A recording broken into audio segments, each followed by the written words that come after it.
Hello to you, wealth hackers. Well, it's time for that time of the year where I run through my lessons for the year. Last year, 22 lessons for 2022. The year before that, 21 lessons for 2021.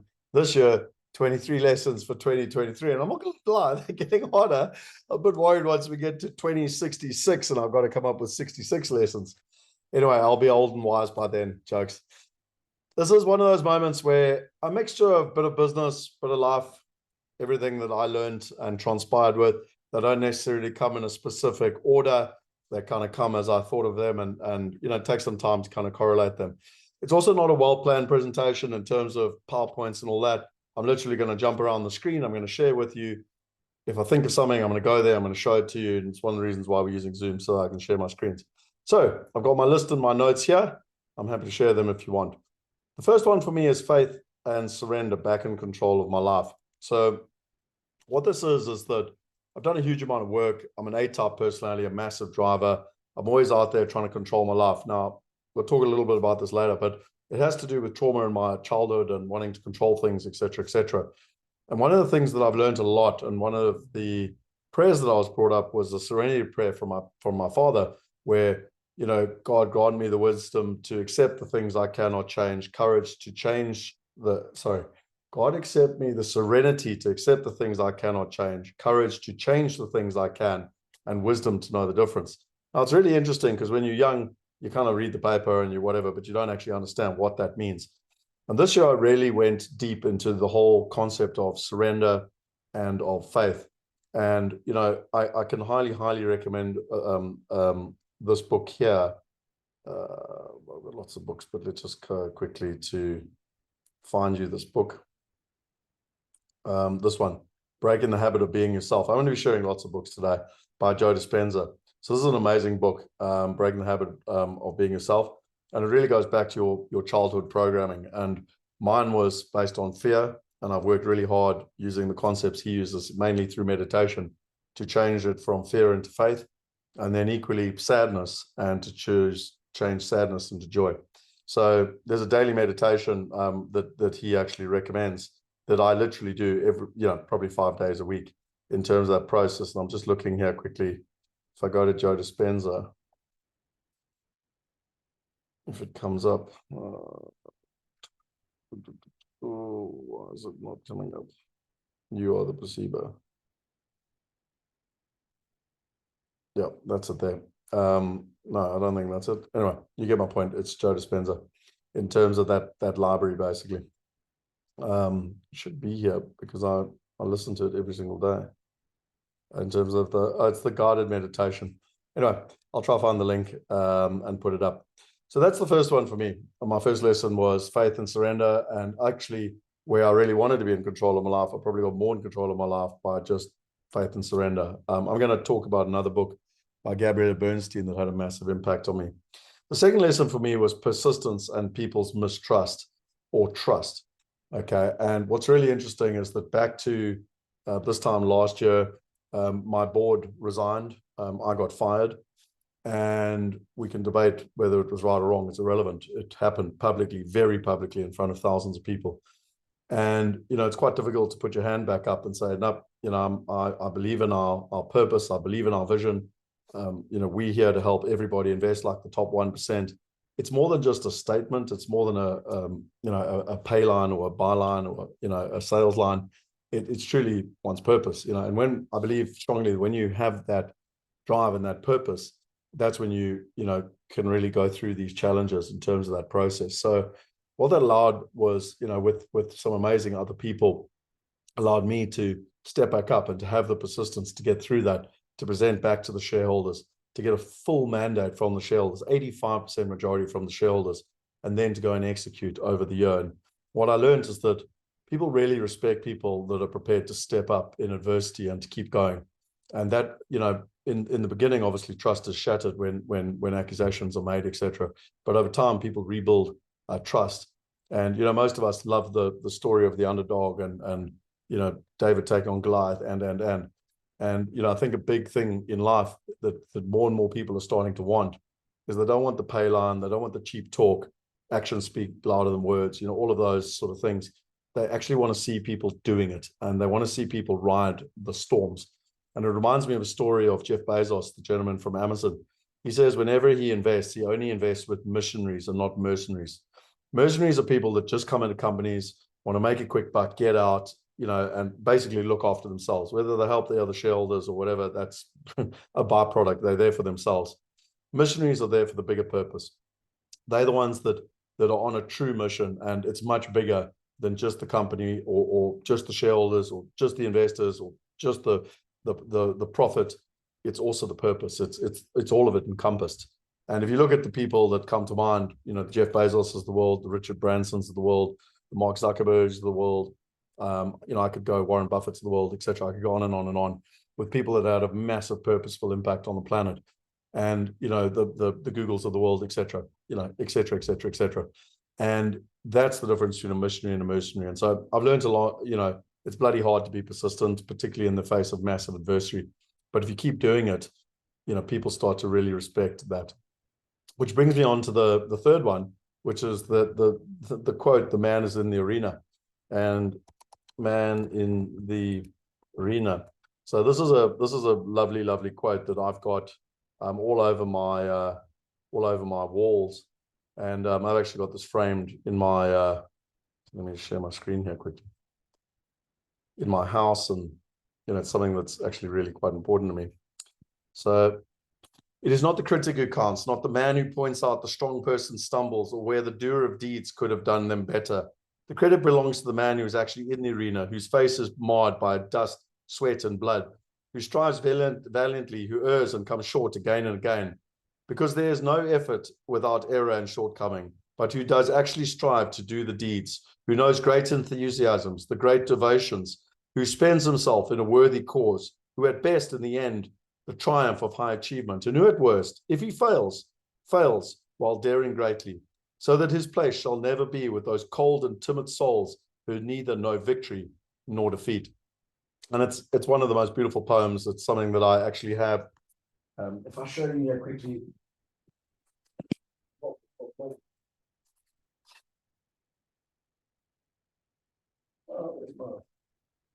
Damn it, I don't have my wallet with me.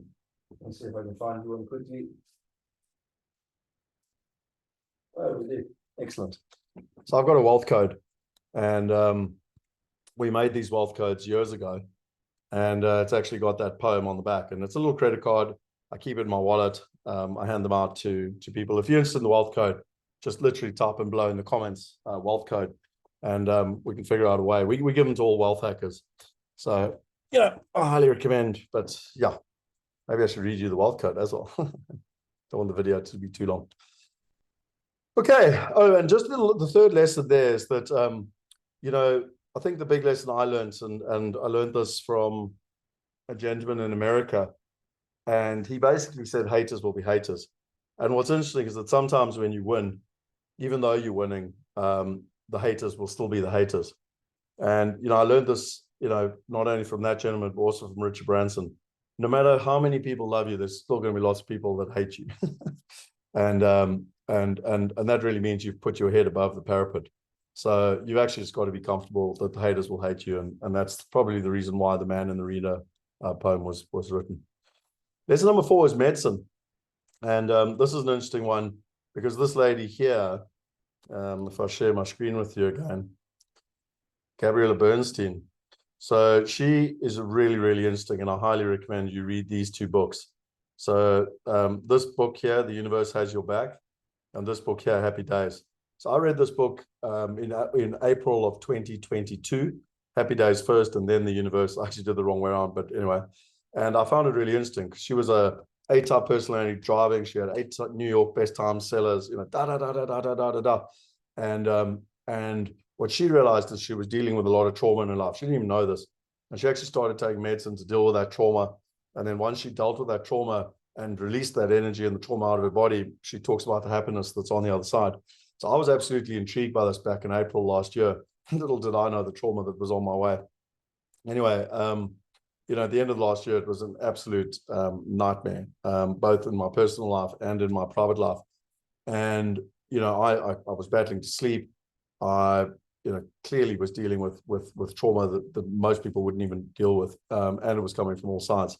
And so I decided to follow a lead, and I took some medicine to really help me calm down, sleep, to reduce the anxiety. And it actually had a big impact because it really helped me to work through my emotions, work through the trauma. And so those books were really, really good. It had downside. It caused me to put on about 10 kilos, which I was really upset by. But it has achieved the objective, and I've made massive, massive progress this year in terms of understanding myself better, understanding that trauma, and really moving through it, and really getting to a lot of peace, like I started out from a surrender perspective. You might notice the theme this year. Normally it's about business and leadership and everything, and this year is a lot about personal growth, personal knowledge, personal awareness. I've really gone on a deep self-discovery year this year in terms of that process. Okay, number 5 was the Enigram, and this is an interesting one. So these guys here, leaders in truth. So a guy by the name of Ceri, and I went on the pilot of this. So I always like going on pilots, supporting entrepreneurs, but also learning. And this was an amazing retreat that I did. Funny enough, you can see him and me there. And it was amazing, like a tribe of men. We learned a lot about our truth and what was actually happening. Most incredible venue in terms of that process. However, the point of my story was that I actually learned about the Enneagram for the first time. Now, I came in as exactly as a 7 and an 8. And I've done a lot of personality profiles in the world. I believe the Enneagram is one of the best I've ever done. And I'm not going to bore you with the details. It was exactly equal a 7 and an 8. You get to choose, well, what does your intuition say between a 7 and 8? I reckon I'm more of an 8, a little bit more of an 8 than a 7, but pretty much them. But it was amazing, the awareness and understanding you had of yourself, some of your childhood wounding, how that, causes you to behave, etc. Both your shadow and your gold. It was absolutely incredible. So highly, highly recommend that you go and understand the Enneagram. It's something that I've bought a big fat book on understanding the Enneagram, and it's something I'm going to go a lot deeper into in terms of that process. But yeah, thanks to Ceri and his team for making that an awareness. The 6th lesson for me was, in business, people always want the high-fired MBAs and the people that went to great universities and blah, blah, blah. You know what I've learned? They're not the people who help you win. You want the scrappers and the misfits. The best experience I ever had in rugby was in 1998. I played rugby with my brother. We were playing for UCT under 21s, and we actually won the entire league. Now, that sounds really good until you hear that we had no Craven Week players. We actually had just a bunch of scrappers and misfits, but we had this most incredible team culture. We came together and we ended up winning the entire league.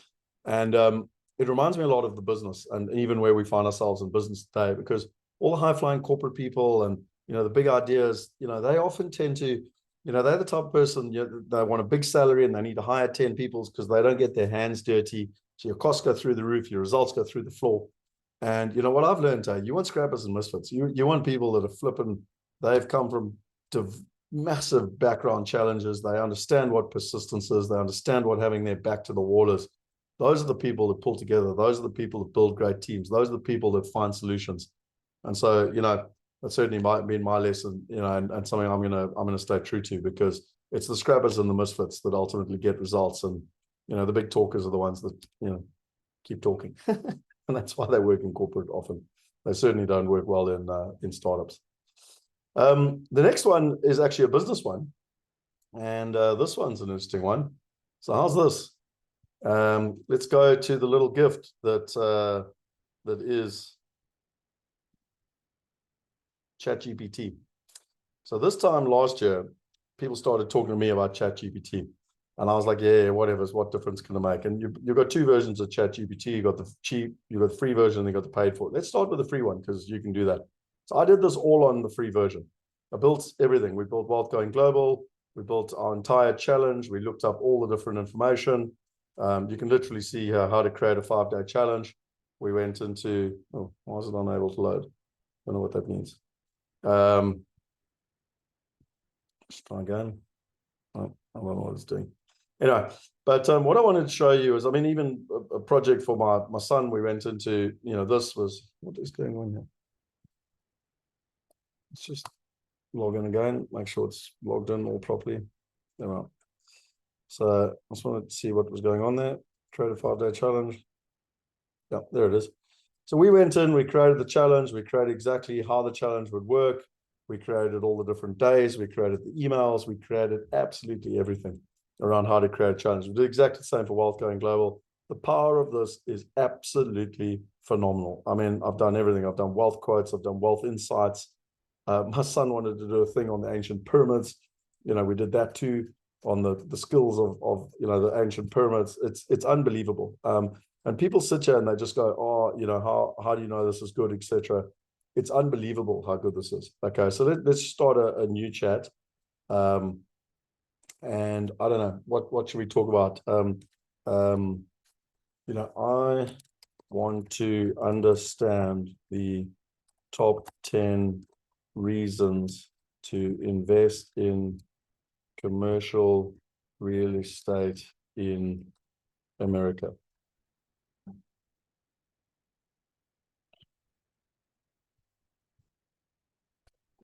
Like, you literally just witnessed this live. And there they are, top 10, boom, you take that, you go through it, you change it a bit. And this is the free version, by the way. We used to pay a copywriter last year 30,000 Rand a month, and you've just witnessed this in not even 10 seconds. You can go in, you can say, no, that is not sophisticated enough. Please put it into investment language, whatever. You can literally talk to it like you're talking to a copywriter.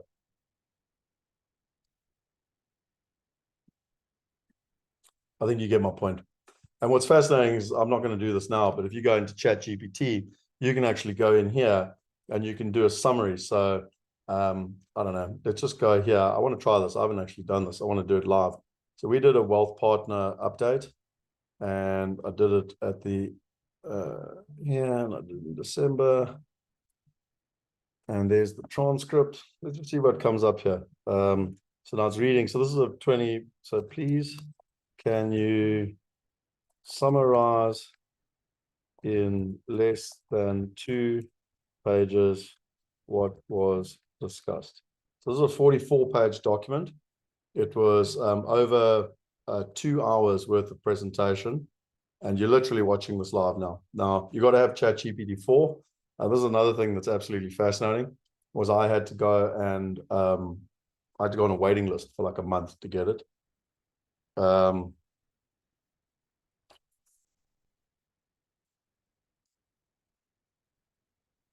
So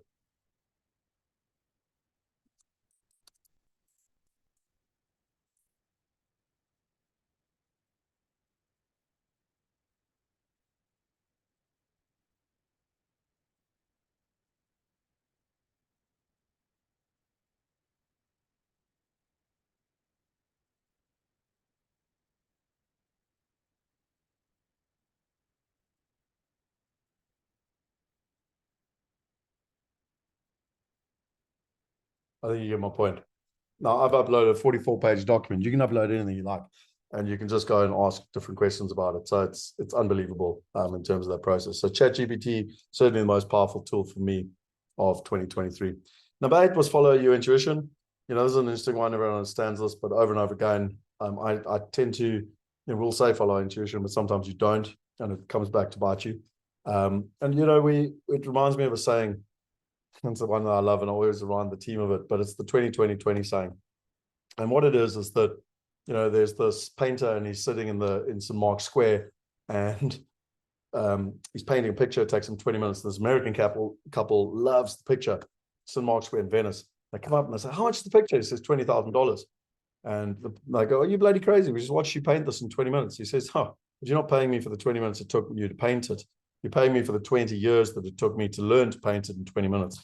And that often is something I remind, not only in the fact that you've got value and you deserve to get paid for it, but also that you've got a lot of experience, and that leads to your intuition. You need to back that. And often big corporate people come in, and a lot of you don't trust yourself, and you trust a bunch of other people because they know better. And actually often you realize, no, trust your intuition, just stick to it and go with it. It's certainly something that's paid off massively for us this year. A good example is our Mastermind. Last year, our board consistently told us, we're not sure if it's quarter strategy and all this. It's been the most raving success this year. We've got great, happy customers. We've made a lot of money out of it. We've brought in the top investors that can invest in different deals out of it. So it's been win, win, win, win, win. And the best part is it's probably the best strategy that I've been able to come up with since the buyers trips, back in 2012, 2013, 2014. And yet people a year ago were deliberating, saying we shouldn't do it. That's your intuition for you. Number 9 is the dabblers versus the stressors versus the master. Again, I don't have enough time to go into this, but it's something I learned from Tony Robbins. Like, you get people that are dabblers, like they try to learn something new, and the moment it gets hard, they stop doing it. Then you got stressors. This is who I used to be. Whenever you're trying to learn something, you just keep going. You stress. You read books, you go on courses, and you break through. But the moment you hit another ceiling of complexity, you stress, and then you break through. And it's a very difficult way to live. You're consistently in stress. You're consistently trying to find another way to do stuff. And then you got the master.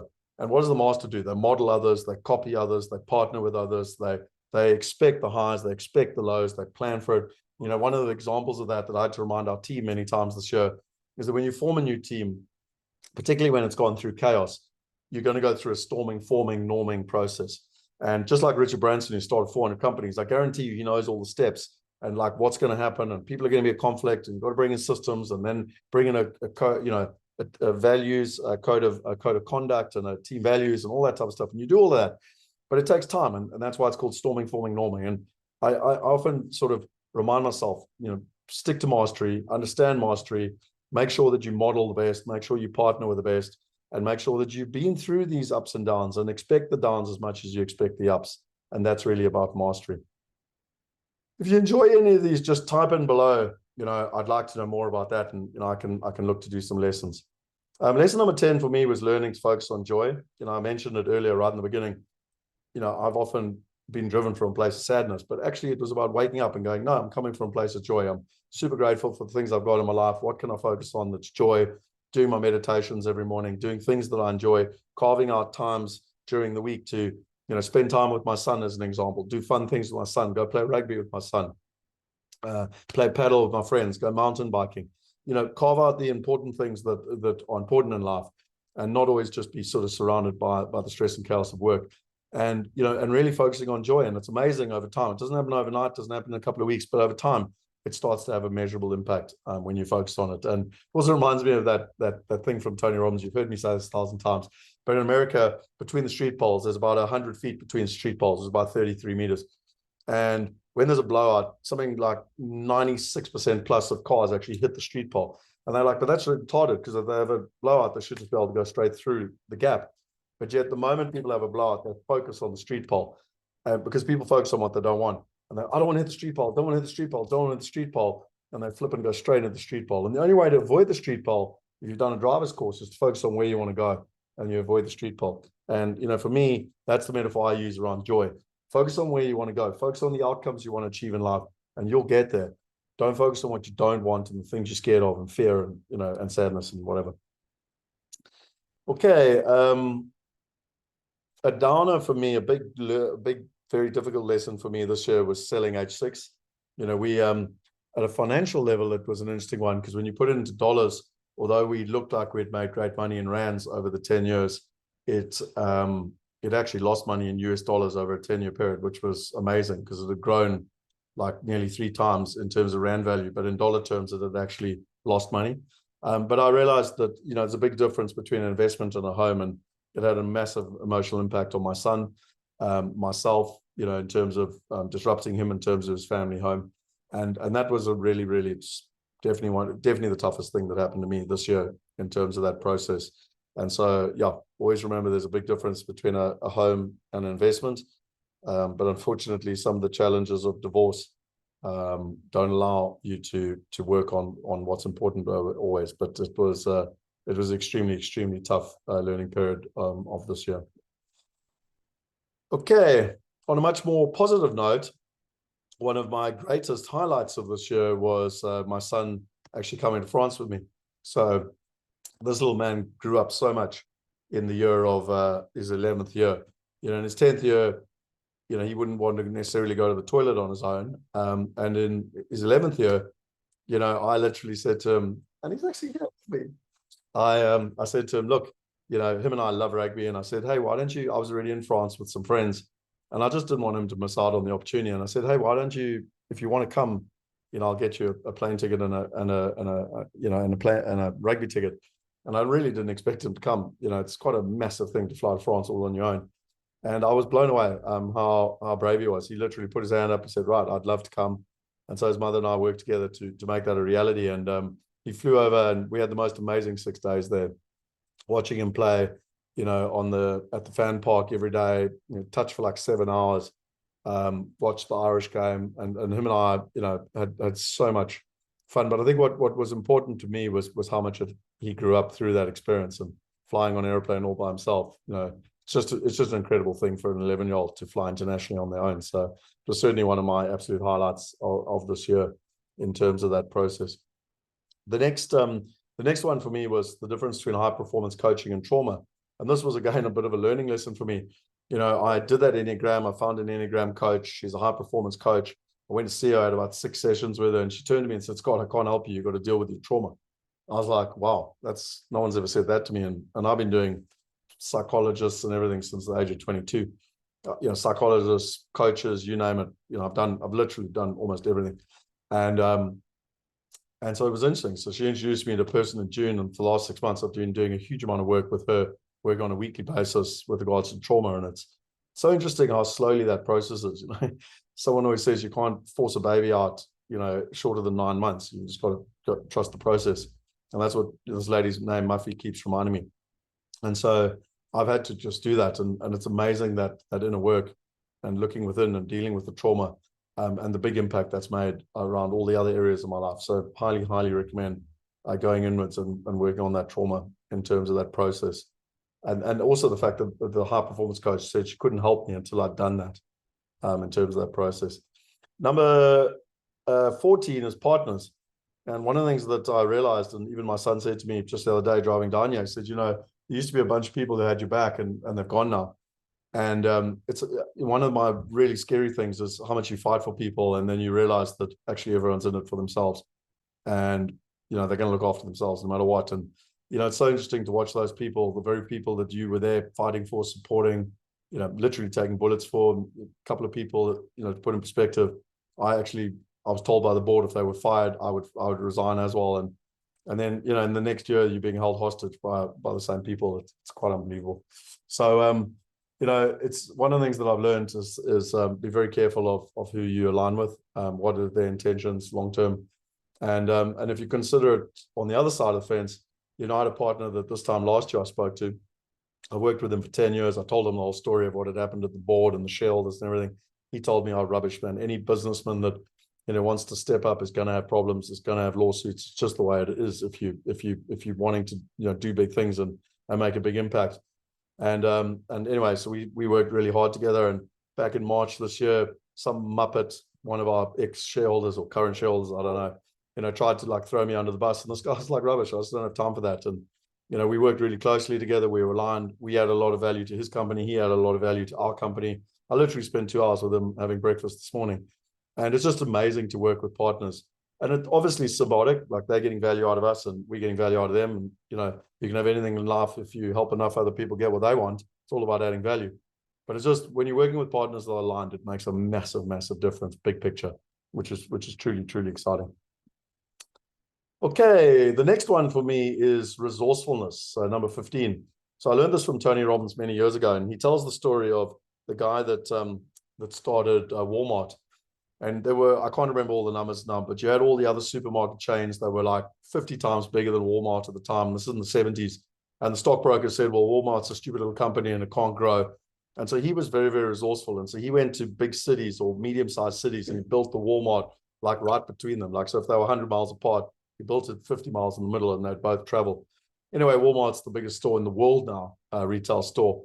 And it just talks to how resourceful Sam Walton was in terms of building Walmart. And when I did Business Mastery in 2010 with Tony Robbins, he spoke a lot about this. And it's something that I've really carried. And if you take this year, we had no resources, backs to the wall, massive problems, a hell of a lot of things that were out of our control to solve. And that takes true resourcefulness to get through that. And, I really want to implore our team, our shareholders, our partners, and everyone that was involved with us, because, those that wanted to see us win, were really, really resourceful in that process. And through that resourcefulness, you know, you start to come out the other side. And remember what I told you earlier, scrappers and misfits, because it's scrappers and misfits that are resourceful, because they're not used to getting it easy. They've had no golden silver spoon in their mouth. They are used to scrapping. They're used to fighting. They're used to finding solutions. That's what resourcefulness is all about. And those are the type of people that you want on your team, because, you know, I'm not interested in excuses. I'm interested in results. Okay, in terms of some of the highlights from a business perspective, it was the Wealth University. And if I share my screen here, you know, we built the Mastermind. The Mastermind has been a true highlight for us this year. And that's where we deal with people at the top end. And if I show you here quickly, this is our Mastermind here. There's 5 steps. It's a 12-month program. We get very clear on the outcome. We work with a starting point. This is where we work with Caleo. We then build a wealth plan. So this is all about financial planning, current portfolio analysis. Then we build a wealth plan. And then it's a monthly execution. So where monthly, we've got accountability, mindset, and execution. And then we've got the whole investment philosophy. So that's been a really, really exciting. I've loved that this year. Then if I go to the Wealth University in general and the different courses. So my partner, Shane, was really, you know, the brains behind this, but Property Going Global was the book that came out with Clem Sunter back in 2010. And we basically built the digital upgrade 10 years later. So it's got everything, all the testimonials and the modules.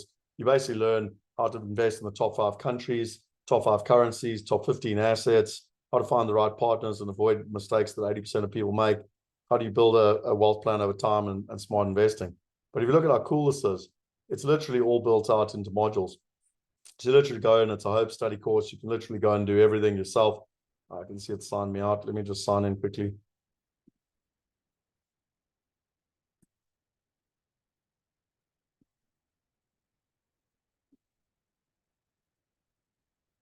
Come on. While it's doing that, let's just do the same for the asset mastery. It's going to probably be the same.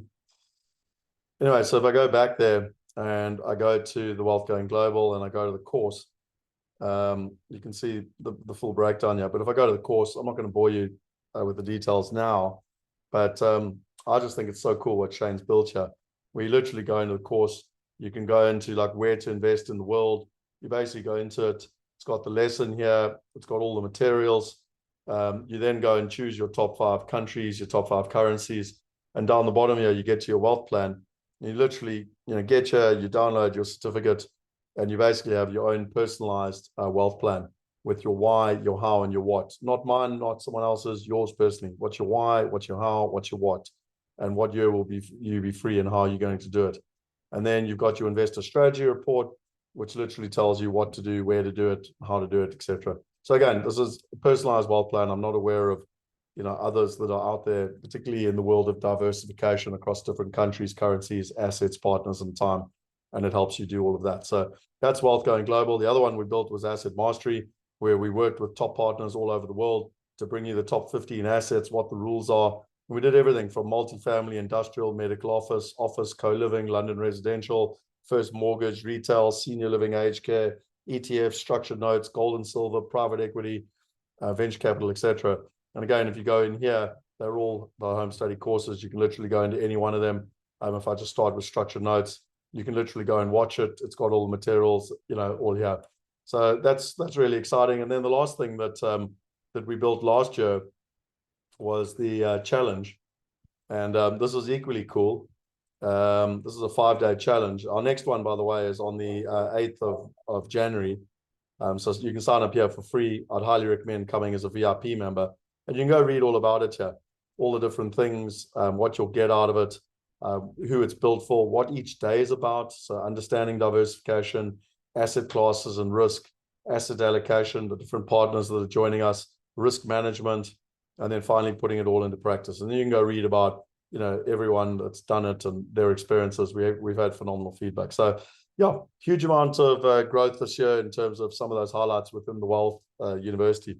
Some of the challenges we had were, you know, probably the 2 hardest ones for me was stuff that was out of my control or out of our control. The first one was the previous Orbvest Deals, you know, back in 2018, 1st of August 2018, the entire property company of Wealth Migrate was taken out of Wealth Migrate and created a new company called Orbvest.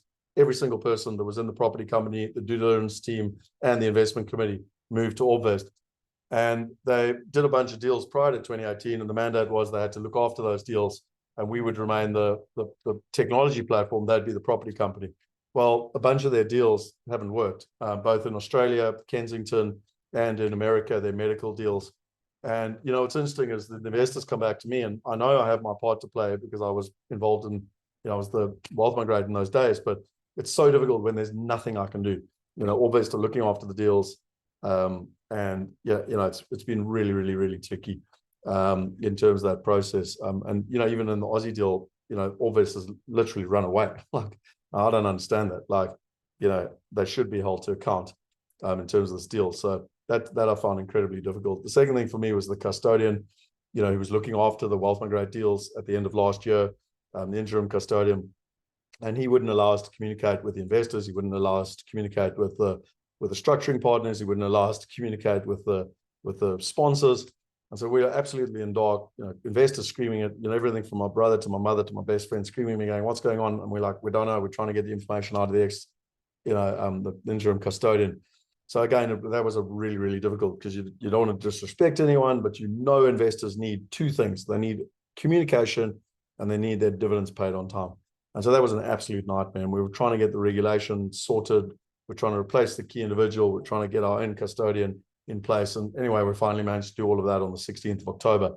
So, and now it's now obviously the responsibility is back in-house, but now it's equally difficult. We've got to make sure the handovers are all happening, and that's all been slow, etc. So that's been an absolute nightmare. My two biggest nightmares this year are the past deals from Orbvest, and, you know, been this whole handover around the custodian and communication. And the only commitment I'll give to investors is I know for a fact that investors need two things. They need good communication and they need dividends paid on time. And that's certainly something that we intend to ensure happens in 2024 in terms of that process.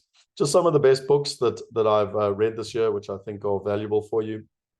If I go here back to, oops, sorry, I've got to go back to my Audible. So this is a book that Jacob Moritz, my co-founder, recommended, which is all about how in property, how you tackle tough times, deep work, rules on focused success, distracted world, the untethered soul. I really enjoyed this. This guy, Michael Singer, is amazing. Banking on it, you know, all the fintech of how they built that billion-dollar company, billion-dollar banking company, Sweat Scale Sell, Clockwork. I love this book actually at the beginning of the year. The Courage to be Disliked. I really needed that when I had a couple of people, you know, well, not necessarily, I don't know how many people, but there were some very, very vocal people on public groups, you know, basically telling you you're an idiot. Flow, living, you know, at the peak time, reinventing your life. The Surrender Experience, probably one of my best books of this year, was The Surrender Experience, and just surrendering, how your body keeps the score. So this is all about healing trauma, trust and inspire. No More Mr. Nice Guy, you might notice the pattern. This is a great book, 100 million offers. So this is all about sales and marketing. Really, really good. From Strength to Strength. So again, this is another great book, Finding Success, Happiness, and Deep Purpose. And then the two books I've already told you about that would be right up there in my top 5 books of the year, The Universe Has Your Back and Happy Days. And then finally, Power of TED, which is all about getting out of the drama triangle. So they were all great books that I read or listened to on Audible. Most of them I listened to in terms of, okay, number 19, the 3 things that you're happy, proud to you have achieved this year. So yeah, I think for me, the first one would be getting back in control of my life. There were many areas, both personal and private, and business, that were out of control, and getting back in control. But funny enough, doing that through a lot more surrender and faith. So that's really been a big thing for me. Surviving in business, you know, this we really had our backs to the wall, and we're far from out of the woods, but we're a hell of a lot further than we were 12 months ago. And then, yeah, turning it around. You know, if you consider what the shareholders were saying and the board was, you know, the ex-board were saying at the end of last year and where we are today, it's wonderful. I mean, we've cut the expenses by 90%. We've tripled the revenue. We've gone from a team of 35 people to 6. And with a team of 6 people compared to 35, we've tripled the revenue from 2022. So it's really quite exciting. And, you know, it just shows you what's possible with a small group of people that are focused and going in one direction without all the distraction. 3 things you wish you could have achieved. I wish we could have had the custodian in January. You know, the Wealth Migrate business pretty much stood still for 10 months of the year and just cost money. And it was a big drain on cash flow, trying to keep it alive. So if we could have had that, and obviously the investor experience this year was terrible and had a massive impact on trust. And it's going to take a long time to repair that.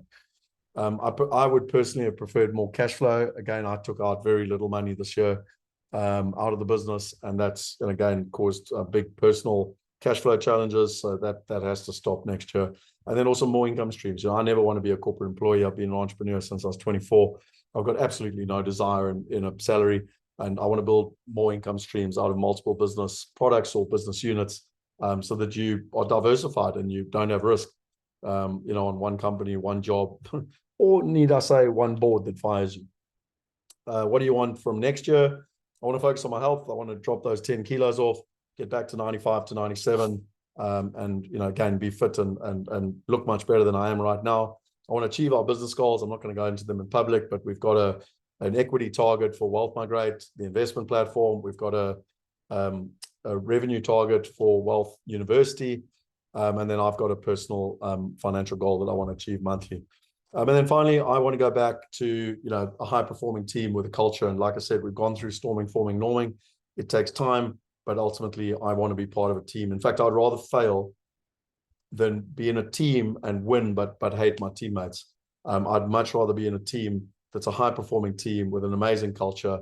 We're having fun together. We're winning. And I always say, look after the teammates first. They'll look after the customers. Look after the customers. They'll look after the shareholders, and that's really what I want to do. 22 for me is the quote for the year, and this one is, you might have seen this before, but I've now going back to it, which is unfuckwithable. And I originally learned this from the founder of Mind Valley, and ultimately it's when you're truly at peace and in touch with yourself, and nothing anyone says or does bothers you, and no negativity or drama can touch you. So this is really my focus for next year. I've had a lot of negativity and drama, and if you want to be successful, you're always going to have negativity and drama. But going forward, for me, I'm going to keep reminding myself of that, and not letting others change the way that I behave and the impact that has on my life. So if you want any of these things, just shout. You can see I've got all the different resources and whatever. Just type them in, and or literally join the Wealth Hackers. Like, go to the Wealth Hackers, join our Wealth Hacker community.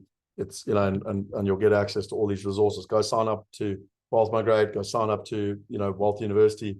All the links are down below, and you can literally get access to all of this stuff. A lot of it's for free as well. So the last lesson for me, lesson 23, is gratitude. And they always say you can't be angry if you're grateful. I try to do a tradition with my son every evening where we go through what are the top things you're grateful for. And the reason being is that if you're living in gratitude, it's one of the easiest ways to focus on, the things that you can be, happy with in life. And it's what, brings joy into your life. And if you're in a joyful place, you're the ultimate attractor. And if you're the ultimate attractor, you're the ultimate creator, and you're ultimately going to, draw into life the people and things, partnerships that you want in life.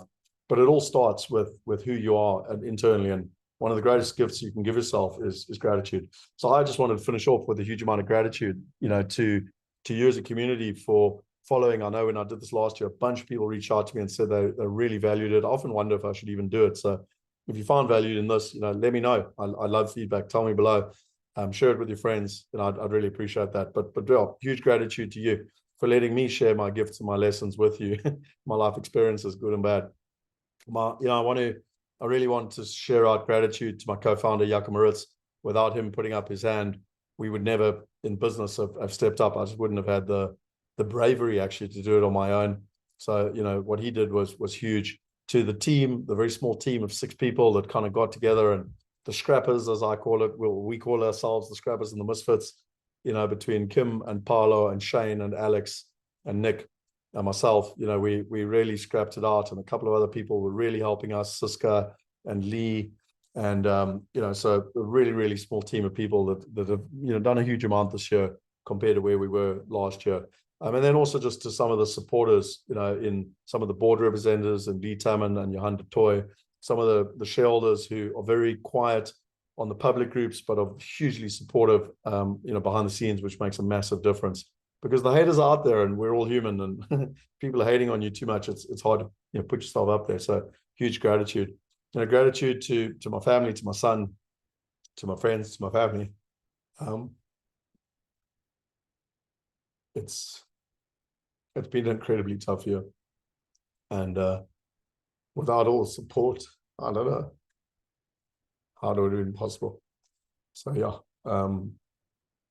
I'm sure that there's people I might have left out, but I just want to say thank you to you all, and I think hopefully mostly if I share my life experiences, people can realize that often in life you've got to go through a hell of a lot of hardship to bring the victories out. But I come back to what I started with right at the beginning. When you get resolute and when you get very clear on the purpose and your passion, then you can go through those hard times. But you sure need your teammates and your friends and your family around you. But yeah, our vision remains the same: to help everyone invest like the top 1%, to educate, to inspire, and ultimately to provide those opportunities. And it keeps driving us. I hope you have a wonderful festive season. Look at our action bundle below if it's of interest to you and you want to take action next year. And yeah, I hope that 2024 will be an incredible year for you. Try change those shoulds into musts. Try change the dreams into actions, and try change the hardship into fun, and lead with joy. Cheers. I'll see you next year. And if you enjoyed this, subscribe to the channel, share it with your friends. And I look forward to a great year and a great journey with you next year. Cheers.